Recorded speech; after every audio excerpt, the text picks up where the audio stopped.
guys, balik lagi nih di channel Farhan Gembil. Setelah sekian minggu gua nggak ada perkembangan untuk upload konten ya, karena sekarang kondisi lagi PPKM juga, jadi gua nggak kemana-mana. Terus masih ada satu konten gua yang belum tayang karena belum sempet ngeditnya. Nah, hari ini kebetulan nih editor kece gua lagi datang, bro. Jadi gua disuruh bikin konten. Apa yang mau kita bikin nih kan? Jadi udah kita gas aja. Nah, hari ini kita bakal bahas yang simpel aja, yaitu kita akan sedikit bahas tentang persiapan ikan kontes. Nah, terutama di dua ikan ini ya.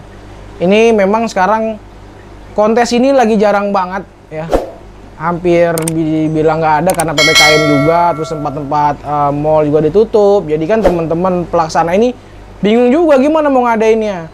Makanya beruntunglah buat teman-teman lain yang punya tempat sendiri yang akhirnya bisa tetap melaksanakan kontes dan dengan ide yang luar biasa. Alhamdulillah ide gua dulu kepake sampai sekarang dengan adanya konsep virtual. Nah, jadi tetap ya, walaupun kontes lagi nggak ada, kita harus tetap persiapkan ikan kita dengan matang. Cuma yang dikhawatirkannya adalah banyak yang ikan akhirnya pada oversize. Nah, gua kemarin banyak banget nyiapin ikan dari CCD, CHD, terus CCC.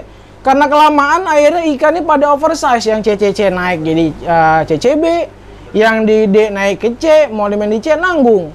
Nah, akhirnya nih gua punya dua ikan ini titipan dari sahabat juga. Makanya ini gua siasatinnya taruh di tank kecil. Kenapa taruh tank kecil ini? Ini buat kita menahan size biar dia pertumbuhannya tidak terlalu cepat ya.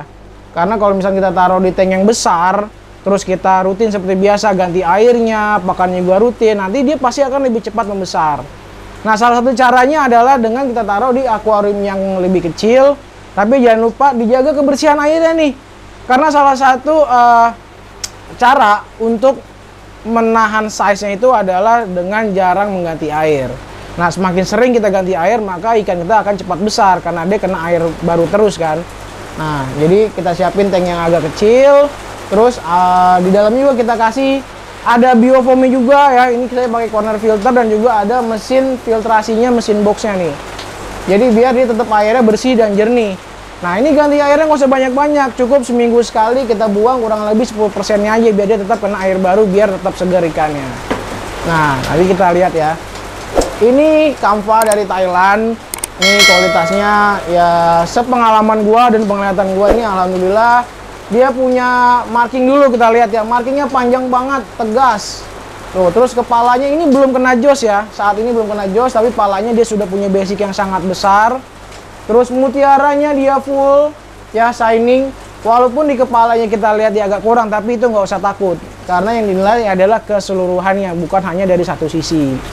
Terus bodinya, nah ini bodi kita lihat. Dia punya kunciannya enak banget. Ini beres atas bawahnya. Terus pintelnya kita lihat tuh, pintelnya kaku banget. Ini waktu baru datang dia gondrong, atas bawahnya tuh gondrong banget. Ini udah gua rapihin salon sendiri. Alhamdulillah belajar dari teman-teman. Nah, gua belajar coba aplikasiin salon ikan dengan cara teknik gunting. Kenapa gue lebih suka teknik gunting? Karena menurut gue pribadi lebih safety karena ikan tetap dalam air. Kalau teman-teman lain juga yang pakai metode pakai cutter atau pakai silet, itu sah-sah aja. Yang penting gimana kebiasaan dan kenyaman masing-masing. Nih, terus yang kedua ada ini baru banget datang dari Thailand. Ini size-nya baru kurang lebih sekitar 10-11 sentian. Ini nanti mau kita coba tes mentalnya dia, mainkan di kelas CHD atau PCH kalau di Duvi nih, Duvi Jakarta. Nah, ini kita coba maksimalin dua ikan ini buat nanti main. Sebenarnya ada beberapa ikan lagi, tapi sejauh ini yang gue pede baru dua ikan ini ya. Di sini yang paling pede banget dua ikan ini lah. Pede dalam arti ya kita percaya diri dulu nih sama ikan kita. Dia punya bodinya asik dua-duanya ya kan. Terus kepalanya juga nih belum dijos, alhamdulillah sudah gede. Mutiaranya full ya kan. Vintelnya juga kaku, ekornya lebar, warna juga cerah, mutiaranya shining. Nah, kemarin gue sempat posting tentang ikan ini, ada yang nanya, "Bang, itu insangnya kena defect atau enggak?" Nah, sepengalaman gue biasanya ini memang salah satu kekurangan ikan ini ada di insangnya. Ini sangat terlihat jelas karena dia ngebukanya agak lebar. Tapi kenapa gue masih berani? Nah, kita nggak usah takut. Ikan itu memang dicari poin yang sempurna. Tapi kalau ikan kita punya satu kekurangan, kita lihat poin-poin lainnya akan bisa nutupin kekurangannya atau enggak.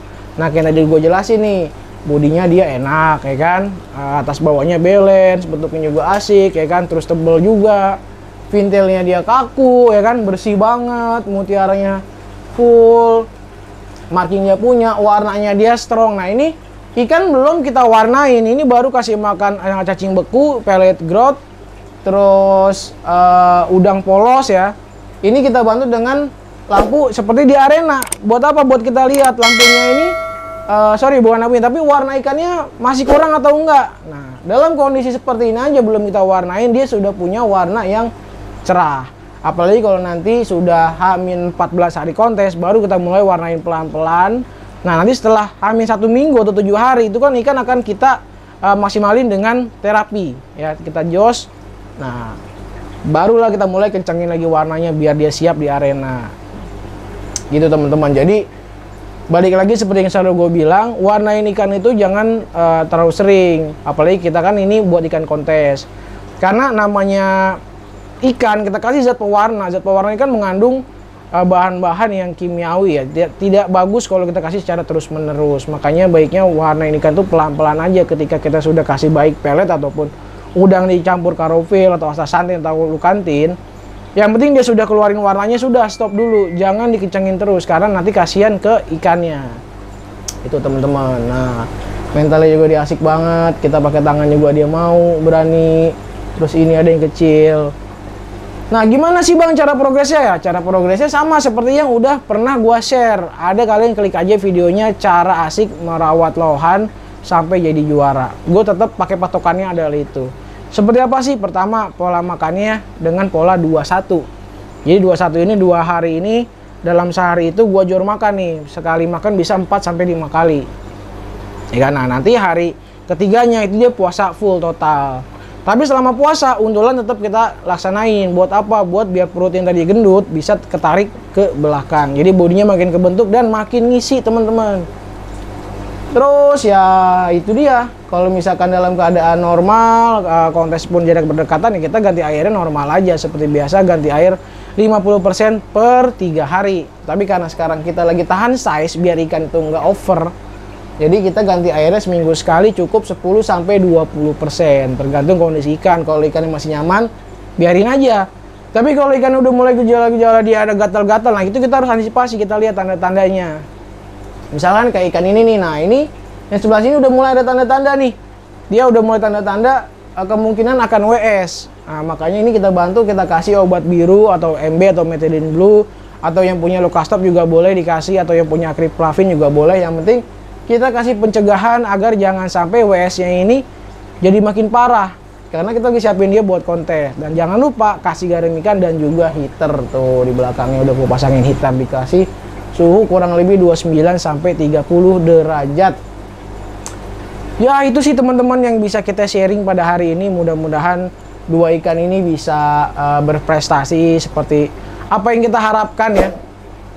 Jadi biar bisa terus membawa kebanggaan kita. Kita rasakan ikan progresan kita bisa turun ke arena, dan kalau misalnya bisa jadi juara, alhamdulillah. Nah, ada lagi yang mau gue sampaikan nih buat teman-teman yang mau belajar kontes. Balik lagi, kita nggak usah ragu, nggak usah takut. Yang penting percaya diri dulu aja. Yang namanya kita mau bertarung, pertama kita harus siap menang, dan paling penting adalah kita harus siap kalah. Kenapa? Karena biasanya udah nih setiap event ada aja nih dia ngerasa ikannya paling bagus, ujung-ujungnya ternyata ikannya kalah dan dia keluar-keluar kemana-mana. Itu hal yang biasa dalam kontes. Jadi teman-teman gak usah khawatir, gak usah kaget. Itu sudah biasa. Nah, gue aja sebagai pemain baru awal-awal gue kaget kok begini, tapi ternyata ya memang begitulah adanya. Jadi kita nikmati aja dinamika perkontesan. Yang penting hobi itu harus bikin enjoy, dibawa senang, jangan dibikin ribet apalagi jadi rumit, nanti malah jadi ngejelimet ya. Oke, cukup sekian dulu konten kita kali ini teman-teman. Sorry agak belibet tadi ya, kadang-kadang ngomongin kayak gitu-gitu. Jadi sekali lagi thanks for watching and see you, bye guys. Assalamualaikum warahmatullahi wabarakatuh.